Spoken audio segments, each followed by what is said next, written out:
मोहतरम सदर अल्सा, असातिज़ा इकराम और मेरे अजीज साथियों, अस्सलाम वालेकुम।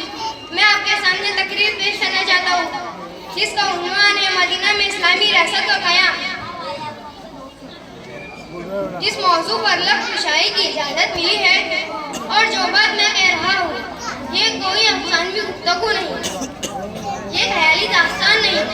सदर अली वक़ार, ये हकीकत है कि जब कोई बीमार होता, इंतकाल होता, हकीम नबी वक्त कुछ तशरीफ ले जाते, दिलजुई करते, यतीमों के सर पर ना सिर्फ दर्द शफ़क़त रखते बल्कि कहते कि यतीमों के सामने अपने बच्चों से प्यार ना करे।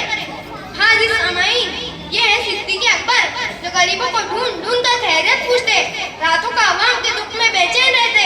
ये है उमर फारूक, कहते कि कुरान के किनारे कुत्ता भी मर जाए तो उमर जिम्मेदार होगा। ये है मौला अली, ये है मौला अली, फरमाते कि जिस मकतूल का कातिल ना मिले उसका कातिल आखिर वक्त होता है। क्या इसी का इदत, क्या इसी हुकूमत इस बूढ़े आसमान ने कभी देखी है? ये है मदीना की रियासत जो यूएन को 1400 साल पहले नाफिज अमल थी। सदर अली वक़ार बेटियों को जिंदा दरगोर करने वाले मक्का के उज्जड़ मामूली झगड़े को सदियों की जंगों में तब्दील कर देते। इनके दरमियान मौसम इंसानियत इस्लाम का पैगाम ले जाते हैं, लेकिन इसे रद्द कर दिया जाता है और जान के दुश्मन बन जाते हैं और अजीज शहर मक्का को छोड़ने पर मजबूर कर दिया जाता है। और फिर इस तरह आप सल्लल्लाहु अलैहि वसल्लम की बेसत की तकमील के लिए हिजरत के हुक्म की तामील में ये काफिला शक्तियाँ असलम में जहाबाद होता है। यहाँ भी दुश्मन यहूद, मुश्रिकीन और मुनाफिकीन की सूरत में अंदर ही अंदर मुखालिफिन से मिलकर सर उठाना शुरू कर देते हैं। इन सबके खात्मे के लिए और माशरे की तामीर के लिए मस्जिद नबी की बुनियाद रखी जाती है। अज़ीज़ान गिरामी, जब तक आप अपने इक़्तिदार पर माशरे को खड़ा नहीं करते, अफराद की गहरी वाबस्तगी आपके अफकार नज़रियात के साथ नहीं हो सकती। जी हाँ, ये काम मस्जिद नबी में अंजाम दिया गया। एक तरफ हम अफराद तैयार हुए तो दूसरी तरफ अहले सुन्नत की सूरत में आला मिसाली किरदार सिद्दीक़ उमर, साद और मुसैब, अली व उस्मान ऐसे तैयार हुए कि जान ने निछावर कर दी, लेकिन इक़्तिदार से समझौते की रिवायत नहीं डाली। शिर्क व बिदअत, रस्म व रिवाज, जुल्म नाइंसाफी की बेखुदी करके तौहीद का शऊर और उठवी निजात का तसव्वुर बेवस किया।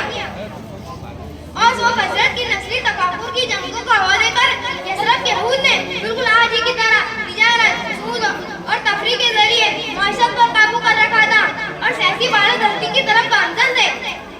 कायदे आज़म सल्लल्लाहु अलैहि वसल्लम ने मुदब्बिराना शान से तिजारत को मस्जिद नबी करीब फर्क देकर मदीना को तिजारती मरकज बना दिया। सूद की हुर्मत को कायम करके मुसलमानों को यहूद की तिजारती जाल और सूदी मकरो फरेब से आज़ाद करा दिया। तीसरी तरफ शराब की हुर्मत के कायम के साथ ही फाहिशियत और कुरियानियत और लग़वियत के यानी यहूदियों के तफरीक़ के अड्डों से रियासत मदीना की माशरत को पाकीज़ा और महफूज बना दिया। जी हाँ, रियासत मदीना की बस्ती पर मुहाजिरीन का अचानक जो बोझ बढ़ गया था, इसकी शिद्दत को खुशनुमा तजुर्बे में तब्दील करने के लिए तहरीक मौक़ात के जरिए और फर्द को उसके कदमों पर खड़ा कर दिया। इस तरह मेरे नबी ने रियासत मदीना की नई रियासत की मुतनज़्ज़ल मईशत को इस्तेकाम अता कर दिया।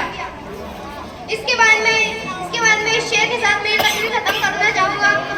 मैं तेरे मज़ार की जालियों की मिन्नतों में मगन रहा, मैं तेरे मज़ार की जालियों की मिन्नतों में मगन रहा। तेरे दुश्मनों ने तेरे चमन में खिज़ा का जाल बिछा दिया। तेरे सूर बद्र के बाब के मैं वरक़ उलट कर गुजर गया। तेरे सूर बद्र के बाब के मैं वरक़ उलट कर गुजर गया। मुझे सिर्फ तेरी हिदायतों की रिवायतों ने मज़ा दिया।